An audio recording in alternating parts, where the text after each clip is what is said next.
উনি এখনো কথা বললে, বঙ্গবন্ধুর কথা, শেখ রাসেলের কথা, ওনার মার কথা বললে উনার বুক বিদীর্ণ হয়ে যায়। কিন্তু উনি 6 বছর আসেন নাই। আপনার কি মনে ইচ্ছা করে আসে নাই? কারণ বঙ্গবন্ধুর খুনিরা দেশে ছিল। কারণ উনি জীবনের থ্রেট অনুভব করেছেন। শেখ হাসিনার বিরুদ্ধে কিন্তু কোনো মামলা ছিল না, কোনো মামলা ছিল না।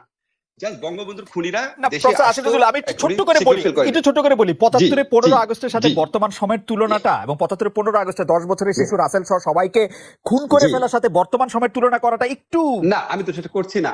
আপনি আমি এটা বলছেন যে করছি না, আমি ৭৫-এ। তুলনা জি করছি ভীতিটা। না না না, আমি তুলনা করছি ভীতিটা। জি। মানে উনার মধ্যে এই ভীতিটা ছিল দেখে উনি আবার এটার জন্য আসতে পারেন নাই। ভোটার নির্বাচন, কারা কোন দলে যাচ্ছেন, কে কোন দলে আসছেন, ছোট দলগুলি ভাঙছে কিনা, নির্বাচনের শেষ পর্যন্ত কারা যাচ্ছেন এবং এই নির্বাচন আসলে শেষ মুহূর্তে গিয়ে বা শেষ পর্যন্ত গিয়ে এটি গ্রহণযোগ্য হবে কিনা। আওয়ামী লীগ নির্বাচনে যাওয়ার কথা বলছে, অন্য দলের অনেক জনের সাথেও কথা বলছে নির্বাচনে আসা, অংশগ্রহণ করা নিয়ে, এমনকি বিএনপিকেও নির্বাচনে আসতে বলছে। এটি দিয়ে আসলে কি অর্জন হবে? আমি ইউনূসকে আহ্বান করি, আসেন না আমার সাথে নির্বাচন করেন, যে কোনো কনস্টিটুয়েন্সিতে আসেন, দেখি কে জিতে, কাকে জনগণ ভোট দেয়। আজকে নির্বাচন দিয়েছে, কেন আওয়ামী লীগ নির্বাচন করতে পারবে না? কেন আওয়ামী লীগে ভোট দিতে পারবে না? অবশ্যই আওয়ামী লীগকে নির্বাচন করতে দিতে হবে, আমরা নির্বাচন করতে চাই। আপনারা একটা জিনিস নিশ্চয়ই দেখেছেন যে অবৈধভাবে ক্ষমতা দখলকারী ইউনূস, সে কিভাবে আওয়ামী লীগকে ব্যান করে, তার কি অধিকার আছে? ডক্টর মোহাম্মদ ইউনূস, তাকে আমি প্রশ্ন করি যে সে কি জনগণের ম্যান্ডেট নিয়ে ক্ষমতা এসেছে, জনগণের ভোটে ক্ষমতা এসেছে? তা তো নয়। সেটা তো সে নিজেই স্বীকার করেছে, আমাদের বলতে হবে কেন? 2024 সালে সে ক্ষমতা দখল করলো, কিভাবে দখল করেছে সে নিজে ব্যাখ্যা দিয়েছে। যখন সেপ্টেম্বর মাসে নিউ ইয়র্কে যায় বিল ক্লিন্টন ফাউন্ডেশনে, সে সেখানে যে খুব উৎফুল্ল চিত্তে ঘোষণা দিল যে জুলাই মাসের যে ছাত্র আন্দোলন, ওটা কোনো ছাত্র জনতার আন্দোলন ছিল না। কারণ সকলকে বললো যে সেখানে তো কোনো নেতা ছিল না, কোনো নেতৃত্ব ছিল না। কেউ নেতৃত্ব দেখেছে না? তাহলে কিভাবে হলো? এটা ইউনূসের নিজের মুখের কথা যে মেটিকুলাস ডিজাইনের মাধ্যমে তার মাস্টার মাইন্ড দ্বারা ওই আন্দোলন সংগঠিত হয়েছে। অর্থাৎ দেশি বিদেশি নানা ধরনের চক্রান্ত করেই সে আন্দোলন করেছে, আর আন্দোলন করে শেখ হাসিনাকে ক্ষমতা থেকে হটিয়েছে। আর শেখ হাসিনাকে জনগণের ভোটে নির্বাচিত জনপ্রতিনিধি হিসেবে বাংলাদেশের প্রধানমন্ত্রী, আওয়ামী লীগ সরকারে গেছে জনগণের ভোটে নির্বাচিত। তো জনগণের ভোটে নির্বাচিত সরকারকে মেটিকুলাস ডিজাইনের মাধ্যমে উৎখাত করে দিয়ে সে ক্ষমতা দখল করেছে, অর্থাৎ ডাকাতি করে ক্ষমতা নিয়েছে। এটা তো তার কথাই প্রকাশ হয়ে গেছে। আমার প্রশ্ন হচ্ছে, এই অবৈধভাবে ক্ষমতা দখল করায় গর্ব করার মতো কি আছে? বাহবা পাওয়ার মতো কি আছে? চুরি ডাকাতি করার মতো করে ক্ষমতা ডাকাতি করা, আর তারপরে আওয়ামী লীগকে ব্যান করে। তার কি কোনো অধিকার আছে আওয়ামী লীগকে ব্যান করার? তার কি কোনো অধিকার আছে যে আওয়ামী লীগের কেউ ভোট দিতে পারবে না বা নির্বাচনে অংশগ্রহণ করতে পারবে না? কেন পারবে না? সেটাই আমার প্রশ্ন, যে আওয়ামী লীগকে নির্বাচন করতে দেবে না। যদি গণতন্ত্রের কথাই বলে তো ঠিক আছে, আওয়ামী লীগকে নির্বাচন করতে দিক, জনগণকে সিদ্ধান্ত নিতে দিক। জনগণ সিদ্ধান্ত নিক কাকে চায়। হ্যাঁ, অবাধ নিরপেক্ষ স্বাধীন নির্বাচন যদি হয়, সেই সুষ্ঠু নির্বাচনের মাধ্যমে জনগণ যদি আওয়ামী লীগকে ভোট না দেয়, আওয়ামী লীগ যাবে না ক্ষমতায়। কিন্তু আওয়ামী লীগকে ব্যান করে নির্বাচন করতে না দিয়ে, সেখানে বাধা দিয়ে তৃণমূল পর্যায় পর্যন্ত আওয়ামী লীগের নেতা কর্মী, তাদের পরিবার পরিজন, তাদের ছোট শিশু থেকে শুরু করে, মানে শ্বশুর বাড়ি, বাপের বাড়ি, আত্মীয়, পরিবার পরিজন, কাউকে বাদ দিচ্ছে না। অত্যাচার, নির্যাতন, ঘর পোড়ানো, বাড়ি পোড়ানো, এমনকি তার খামার পোড়ানো, কারো মাছের খামার, গরুর খামার, মুরগির খামার, যার যেখানে যা আছে, দোকানপাট, সবকিছু ভেঙে জ্বালিয়ে পুড়িয়ে তছনছ করে দিয়ে তাদেরকে সম্পূর্ণ অর্থনৈতিকভাবে পঙ্গু, আর জীবনের সাথেও তো তারা কাউকে রেহাই দিচ্ছে না। আজকে নির্বাচন দিয়েছে, কেন আওয়ামী লীগ নির্বাচন করতে পারবে না? কেন আওয়ামী লীগে ভোট দিতে পারবে না? অবশ্যই আওয়ামী লীগকে নির্বাচন করতে দিতে হবে, আমরা নির্বাচন করতে চাই। আজকে আমি বলবো যে আমাদের কৃষক, শ্রমিক, ছাত্র জনতা, মেহনতি মানুষ, নারী সমাজ, সকলে যে যেখানে আছেন সবাইকে ঐক্যবদ্ধ হতে হবে। এটা কোনো নির্বাচন হচ্ছে না, এটা নির্বাচনের একটা খেলা। এখান থেকে কোনো জনগণের ম্যান্ডেট আসবে না। নির্বাচন নামে একটা প্রহসন হচ্ছে, যেখানে আওয়ামী লীগ অংশগ্রহণ করতে পারে না। সেটাকে আবার নির্বাচন কিসের? অন্তত 50% ভোটারের আমাদের পক্ষে আজকে আমাদের নির্বাচন করতে দেবে না কেন?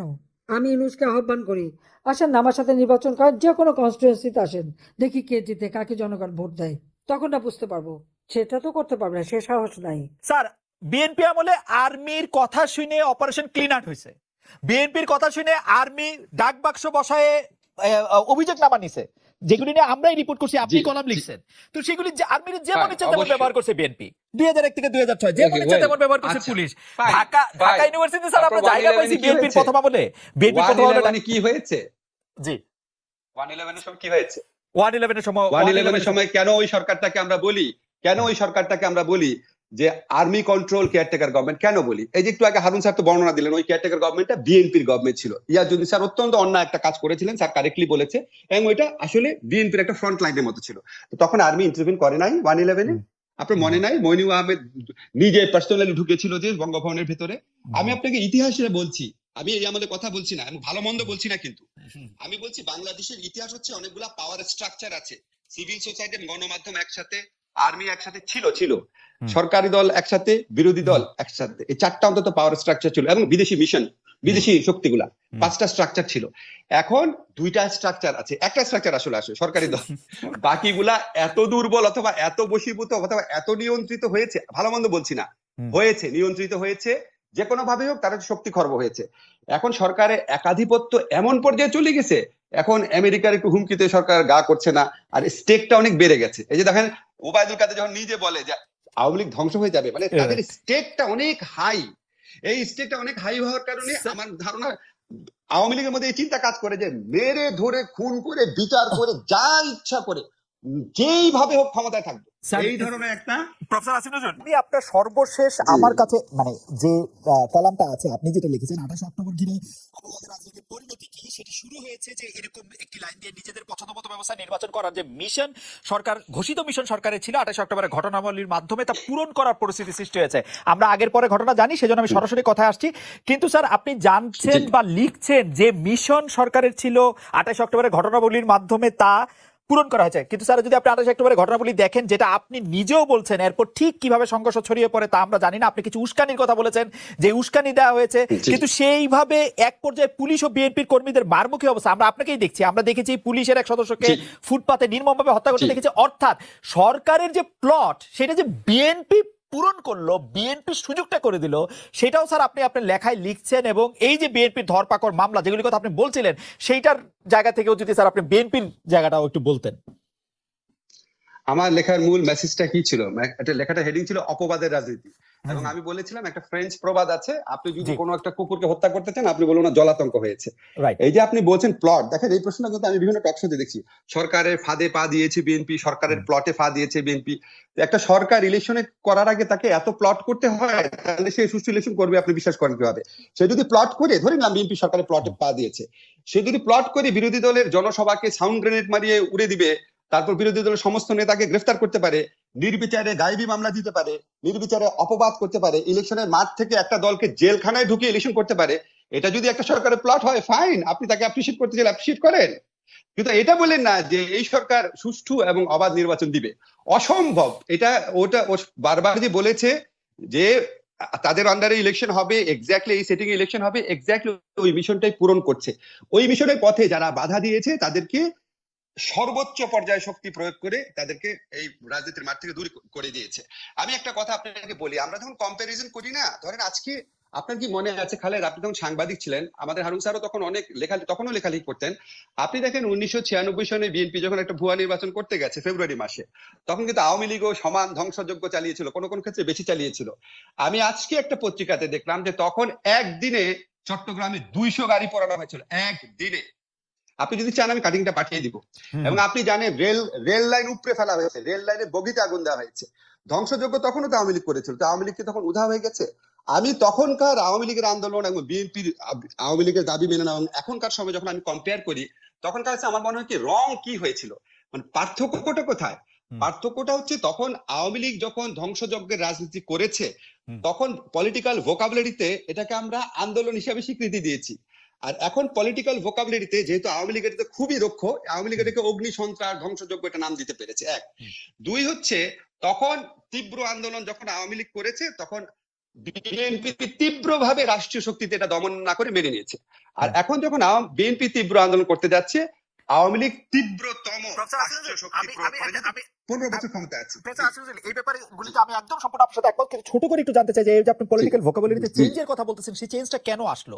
আপনি জি। কি ঢালাও এরকম ভাবে বলবেন যে সব সাংবাদিকরা আওয়ামী লীগের দালাল হয়ে গেছে, সব বুদ্ধিজীবীরা আওয়ামী লীগের পয়সা খেয়েছে, না কি, মানে যেটা বলা হয় আর কি, না। যারা ইনফ্লুয়েন্সাররা বলে, আসলে কি হয়েছে? Vocabulary good question. ভোকাবুলারিতে এসেছে কারণ আওয়ামী লীগ 15 বছর ধরে ক্ষমতায় আছে। আপনার এটা বুঝতে হবে, দুইটা দলের মধ্যে শয়তান এলিমেন্ট আছে, ভালো এলিমেন্ট আছে। এখন আমি যদি 15 বছর ক্ষমতায় থেকে আমার শয়তান এলিমেন্টটাকে নারিশ করি, তাহলে আমি কত বড় শয়তান হব?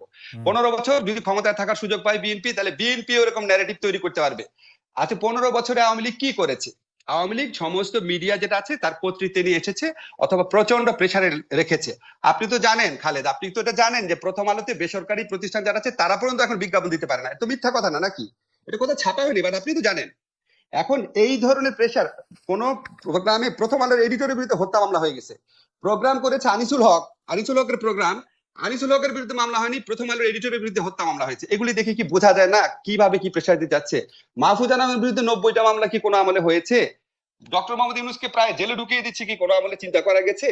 এখন আপনি যখন ক্রমাগত ভাবে অন্যায় করতে করতে যখন আপনি ডিফিটেড না হন, তখন আপনার প্রবল শক্তি জন্ম নেয়। আমি একটু শেষ করি। জি। এখন সরকার যেই পরিমাণ মিডিয়াকে নিয়ন্ত্রণ করতে পারছে 15 বছর ক্ষমতায় থাকার সুযোগে, এটা আগে কোন সরকার এত সময় পায় নাই, এত দীর্ঘ সময় পায় নাই। আর এমনি তো আওয়ামী লীগের একটা প্রচন্ড স্ট্রং বেজ আছে, যারা সংস্কৃতি সেবী আছে, যারা সাহিত্যিক আছে, সাংবাদিক আছে, বিকজ আওয়ামী লীগ মুক্তিযুদ্ধে নেতৃত্ব দানকারী দল।